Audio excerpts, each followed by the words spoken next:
Welcome back to Let's Talk. I have Michael Williams here from Thomas Edison State College. Thank you so much for being here. Pleasure to be here. You're an Associate Dean of the MBA program? Right, the Associate Dean of the MBA program in the School of Business and Technology at Thomas Edison State College. Let our viewers know who Thomas Edison State College is. Really easy. Thomas Edison State College is the second largest college in New Jersey, and it's the only college focused on adult learners. Now, I know you're in charge of the MBA program. MBA Tell me program. about that. It's an exciting time at Thomas Edison State College, specifically in the School of Business concerning the MBA program. This is a little bit different than most people are used to. It's a perfect time for this type of MBA where it focuses on, to sort of frame this for you, the world is changing relentlessly. There's a lot going on. In that, students of all ages are out in the market and professions are changing so rapidly. We need to be in a position to deliver quality graduate business education to an adult-centric environment. What that means is adults in the workplace, frankly, who can get their education delivered online.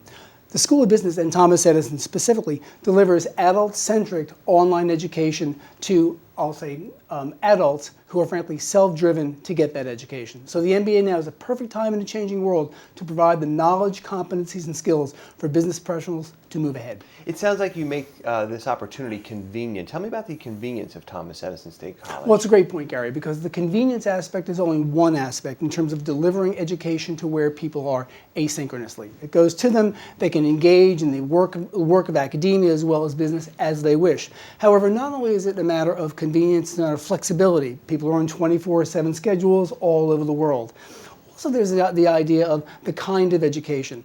The mentors, if you will, who are actually delivering the education to the student, these are practicing professionals. And one of the key aspects is this is a practitioner-driven environment. By practitioner-driven, meaning we want people to take this level of graduate education and be able to apply it tomorrow on the job the next day. That's very different than a theoretical environment. So this integration of theory informing practice and practice informing theory is a very different learning adult model for adult professionals to move forward. Now, since you're bringing forth the MBA program, tell me the different components and what's involved. Great question. Again, this MBA is a little bit different from some of the other ones. This has really 5 components in that there's a core of MBA topics, which are standard to most MBA programs. You can get an MBA in general management, and that sort of speaks for itself. However, the specializations are where it really gets fun. The first specialization is in data analysis or data analytics. Data analytics relates to an emerging high-demand profession called big data. And big data, without getting too involved, is multiple streams of data that come in about everything, for example, that we do. From purchases to dating to whatever we do out there, these multiple streams of data enable people to make data-informed, actionable decisions. That's one specialization. The second area of specialization is marketing. Marketing, as we know it, frankly, has also changed, like the world has changed. So traditional marketing theories and concepts and practices are articulated. At the same point, what about marketing analytics? What about social media, the digitization of these things? So marketing in a new world, a 21st century environment, is part of it. That's a second specialization. What other specialties are there? The third specialization is an area of study in finance. Finance as we know it, the good tools you need to be able to enable companies to make informed financial decisions, somewhat standard, at the same point using an online environment in which to develop and deliver that information. And the last is healthcare management. And we know healthcare management in all the news reports, and especially in this year's presidential election, is a major component of policy. We look to develop engaged as well as informed adult administrators for things like healthcare management of facilities, for making policy, for getting involved in Washington, D.C., for getting involved in local state politics with the idea of focusing healthcare, what you need to know from a business perspective as well as a policy and law perspective. So dynamic, you put these 4 areas of specialization, data analytics, healthcare management, marketing, and finance on top of a solid MBA core curriculum, you've really got a powerhouse of a program. So tell me how the process works and how long it takes to do. Well, this is accelerated in the sense that you can do this in 18 months. The terms, the semesters if you will, are 8 weeks. And in that, we enter folks a couple of times a year into the program. We attempt to have them move in cohorts, but depending on, frankly, where people are, that may be a more elastic kind of process. So they get involved, they go on to the website, the same way you may go on to another college's website. You fill out the various applications you need to get in. With that, there's an application, letters of recommendation, transcripts, these kind of standard processes. And then, frankly, it comes directly to me. Unlike some schools that may go to admissions folks, which are critical in the process, I'm making the decision. So in that, I have a team of people people who work with me who make informed decisions about people's ability to be successful in this kind of learning environment. And what are you looking for with those applications? It's a great question because I see an arc of different people come. And these are people who are 2 and 3 years out of undergraduate work, who have a couple of years of experience. We have people who are mid-career professionals and people, frankly, who may be at the latter side of their career.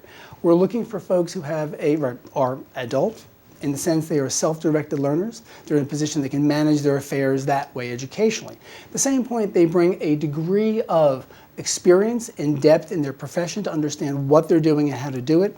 And we find after that, the types of businesses, Gary, they come from can be almost anywhere. And that's part of the richness and the diversity of the program. What are some of the core courses, the course titles that someone would need to take to get their MBA? Well, for example, you'd be taking courses in marketing management, finance, these kinds of courses, which we all know.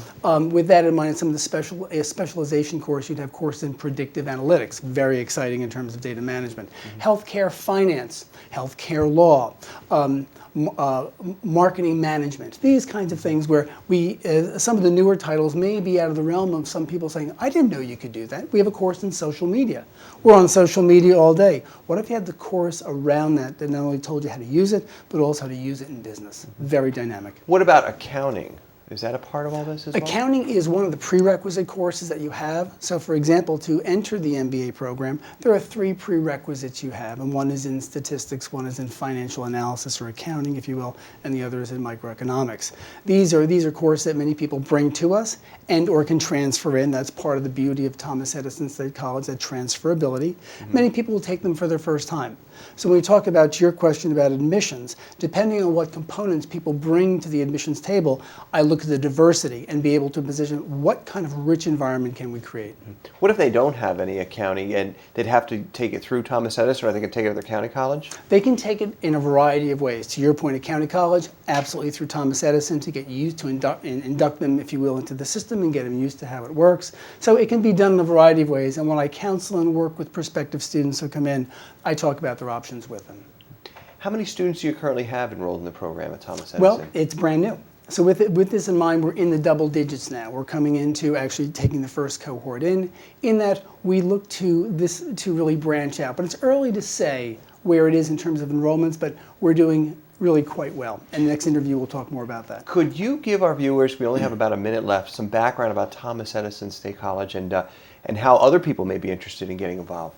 Thomas Edison is one of the most unique colleges in America, in as much as it focuses on adult self-directed learners, is one portion that, frankly, oftentimes people come to understand that Thomas Edison has that specialization, and that's why they continue to refer their family and friends to us. Specifically in the MBA program, this is a program developed by people who understand the significance of what it's like to go back in mid-career for many people and get a degree. In that, the convenience, to your point, of having been delivered online in an online environment, the kind of self-discipline it takes to actually be successful in that, the kind of learners and also mentor relationships we develop are paramount to the success of both the college and our learners. It's a very unique environment. Well, Dr. Williams, thank you so much for being here. We're actually running out of time, but hopefully we'll have you back again soon. It's a pleasure and a privilege. And thank you for watching. We'll be back right after this.